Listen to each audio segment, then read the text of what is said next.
તો નમસ્તે વિદ્યાર્થી મિત્રો, ફરી એક વખત તમારા સૌનું હાર્દિક સ્વાગત છે એક નવા જ વિડીયોમાં.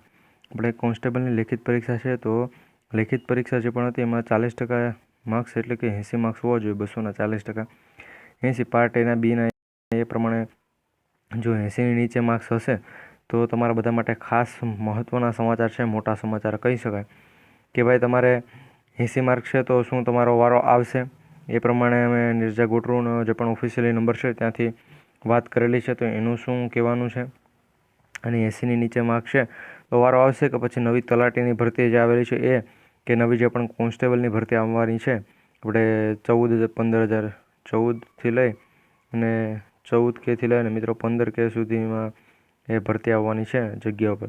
તો શું એ ભરતીની તૈયારી કરવી, શું કરવું, એ સંપૂર્ણ અપડેટ છે આજે તમને આપીશું.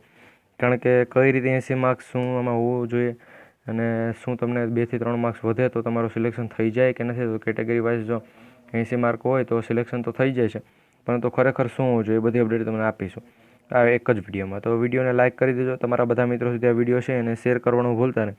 અને જીપી ઓફિશિયલ કે Gujarat police official YouTube channel પર નવા હોય તો ચેનલને સબસ્ક્રાઈબ કરી બેલ નોટિફિકેશન પણ ઓન રાખજો. તો સમયને બગડતા આગળ વધીએ મિત્રો. તો મિત્રો જો પાર્ટ એ છે મિત્રો, પાર્ટ એમાં જો હું વાત કરું પાર્ટ 1માં, તો એમાં 80 માર્ક્સ છે કે જેના તમારે 40% માર્ક્સ હોવા જરૂરી છે. પાર્ટ મિત્રો 2 છે એની વાત કરીએ તો એમાં 120 માર્ક્સ છે કે જેના 40% માર્ક્સ હોવા જરૂરી છે. તો આ પ્રમાણે જો હું તમને જણાવું કે પાર્ટ એના 80, પાર્ટ એ છે એના 40% અને પાર્ટ બીના 40%, એટલે મિત્રો સમથિંગ તમારે 32 અને 40 માર્ક્સ હોય. સોરી મિત્રો, 32 અને 40 નહીં.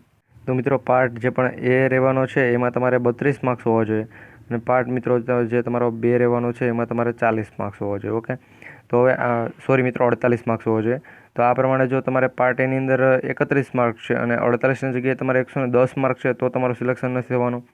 એના પછી મિત્રો પાર્ટ એની અંદર જ્યાં તમારે 32 માર્ક્સ હોય ત્યાં મિત્રો તમારે પાર્ટ એની અંદર તમારે જો જોવા જઈએ તો 70 માર્ક્સ આવી ગયા છે, 70 માર્ક્સ. અને પાર્ટ બી છે 120માંથી મિત્રો તમારે જે 48 હોવા જોઈએ એની જગ્યાએ તમારે 47 માર્ક્સ થાય છે. કેટલા? 47.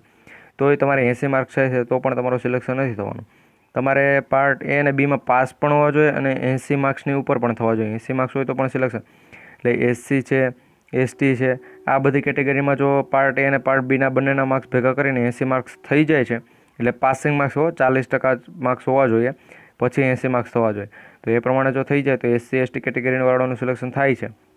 અને જો કોઈને પાર્ટ બીમાં છે એ 48ની જગ્યાએ ત્યાં આપણે 50 માર્ક્સ રાખીએ, જો ભાઈ 50 માર્ક્સ છે અને પાર્ટ એમાં જેને 32 માર્ક્સ હોય, જેને 30 માર્ક્સ છે, તો એ પ્રમાણે અથવા જેને 1-2 માર્ક ઓછા છે, 1-2 માર્ક ઓછા આવેલા છે, એ બધાને જો એક ટ્વીટ સામે આવેલી હતી, નિર્જા ગોટરોએ પણ કીધેલું છે કે વાંધા અરજી મિત્રો તમે જે પણ મંગાવેલી છે એ વાંધા અરજી બાદ ખબર પડશે કે ભાઈ કેટલા માર્ક્સનો વધારો કરેલ છે અથવા કેટલા માર્ક્સ છે એ ઘટાડેલા છે.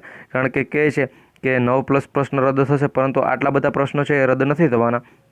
અને જો તમને મોટી માર્ક વધવાની આપણે વાત કરીએ તો 3થી લઈ અને 5 માર્ક સુધી માર્ક જે પણ છે એનો વધારો થવાનો છે. કારણ કે આપણી પીએસઆઈની જે પણ એક્ઝામ હતી એમાં પહેલાં તમારા 3 માર્ક્સ વધારે હતા અને પછી છે 2 માર્ક વધારે અને ટોટલ 5 માર્ક્સનો તમને વધારો આપેલો હતો. તો આમાં પણ એ રીતે થઈ શકે, કારણ કે જો આ રીતે કરે તો જ ઘણા મિત્રો છે કે જેનું સિલેક્શન થાય, બાકી ઘણા ઉમેદવારો છે કે જેનું સિલેક્શન પણ નથી થઈ શકતું.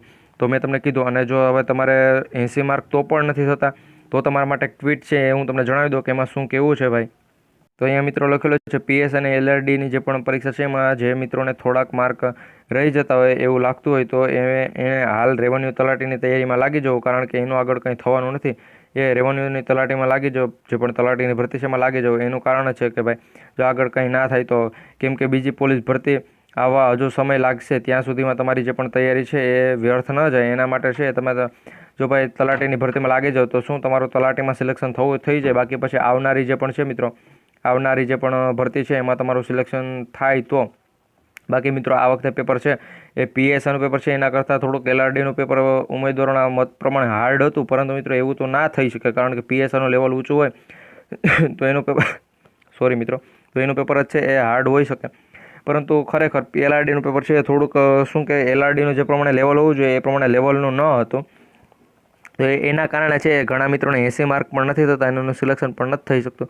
પરંતુ જો આગળ કંઈ પણ એવો માર્કનો વધારો થશે, એની આગળ ટ્વીટો પણ આવેલી છે કે ભાઈ કેટલા માર્ક વધવાના છે, તો એમાં પણ મોટામોટી કહે છે 3-4 માર્ક્સ જો તમારે ઘટતા હોય તો તમારે રાહ જોવી, કારણ કે વાંધાર જે બાદ છે તમારે 3 થી 4 માર્કનો વધારો થવા પાત્ર છે.